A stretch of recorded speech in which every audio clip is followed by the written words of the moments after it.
Ils sont plus de 2000 médecins libéraux adhérents au collectif Laissons-les prescrire, premiers à avoir prescrit justement de la vitamine D en prévention. Tous s'opposent au discours médical dominant. Ils souhaitent une autre gestion de la crise sanitaire actuelle. Caroline Agulot et Valérie Banabera sur un montage d'Anne Vaillant. Dès les prémices de la crise sanitaire, des voix de médecins dissidents ont émergé. Toussez à nouveau. Dans leur cabinet en ville, ces praticiens estimaient que leur rôle était occulté par les autorités de santé. 96-97. Baissez le masque un peu. Lorsque fin mars, elles leur retirent le droit de prescrire l'hydroxychloroquine, ces médecins décident de se constituer en collectif. À leurs yeux, il s'agit d'une entrave historique à leur liberté de prescrire.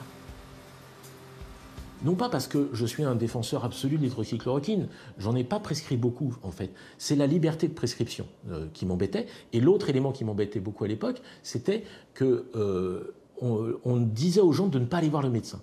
On était déjà un peu déconsidérés en ayant l'impression qu'on ne servait à rien finalement, alors qu'on était là dans nos cabinets et qu'on disait aux gens vous restez chez vous et vous prenez votre paracétamol, quand ça ne va pas, vous appelez le 15. Je peux vous dire que nous, on a fait un gros travail, le collectif, parce qu'au mois de février, au mois de mars, on en croyait, on est tombé de nos chaises régulièrement parce qu'on ne voulait pas se dire il y a des choses anormales.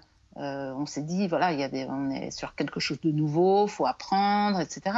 Mais en fait, plus on avance, plus on voit qu'il y a plein de choses anormales. Depuis juillet dernier, la liberté de prescrire a été rétablie. Le collectif de médecins reste toutefois actif. Il continue de dénoncer une politique hospitalo-centrée qui ne tiendrait compte que des phases graves de la maladie. Ces médecins de première ligne remettent en cause la stratégie verticale des autorités de santé. On est dans une espèce de doxa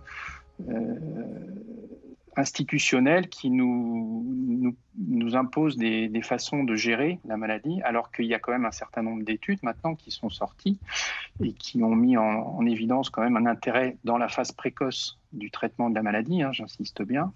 Donc, et qu'on a l'impression que ce n'est pas du tout entendu, pas du tout écouté, pas du tout pris en considération. L'administration contrôle beaucoup de choses puisqu'on reçoit, je vous dis, parfois jusqu'à 3-4 mails par jour avec des instructions. Et c'est pas ça la médecine. La médecine, c'est non pas de faire une médecine généralisée, mais de faire une médecine adaptée à chaque patient, parce que chaque patient est différent. C'est ça que savent faire les médecins. Ces praticiens n'ont jamais cessé de partager leurs expériences. Ils observent de bons résultats chez les personnes les plus vulnérables grâce à un antibiotique administré dès les premiers signes de la maladie. Ils s'intéressent aussi à la médecine préventive. Donc voilà, je vous redonne la vitamine D, 10 gouttes tous les jours, ou le matin ou le soir à votre convenance.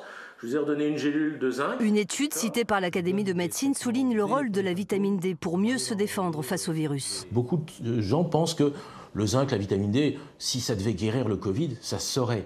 Mais on n'a pas dit que ça guérissait le Covid, on a dit que ça réduisait les formes graves. Et c'est ce que dit l'Académie de médecine, le 22 mai. Alors on ne le savait pas en mars, mais depuis le 22 mai, pourquoi ne l'avoir pas écouté ? Mais c'est vrai que maintenant, dès qu'on pose des questions, dès qu'on s'interroge, dès qu'on remet éventuellement un petit peu en question certaines choses, on est tout de suite catalogué de complotistes. C'est un peu facile. Je pense que la situation est compliquée. Nos politiques, certainement, c'est très compliqué, mais je pense qu'on gagnerait tous à être plus dans une attitude de coopération, voilà, et pas une attitude d'opposition. Au fil du temps, le collectif a pris un tournant plus politique. Il remet en cause la stratégie de confinement et ses conséquences économiques, sociales et psychologiques.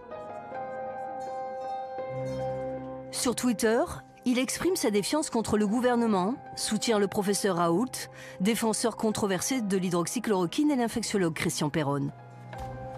Des prises de position que nombre de signataires du collectif craignent d'exprimer face caméra. Qu'elle n'était pas intéressée, qu'elle ne souhaitait pas donc communiquer avec vous.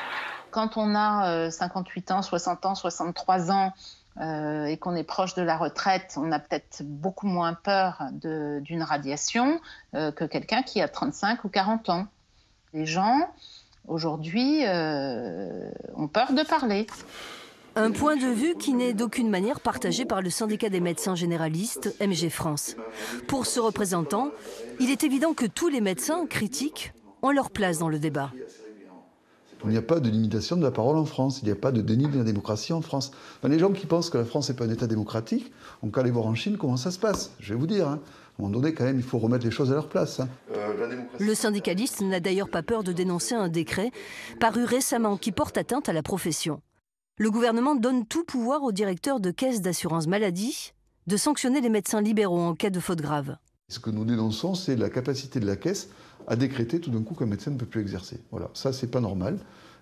Et on dénonce cette attitude de façon tout à fait formelle. Dans un état de droit, ça pose un problème, très clairement.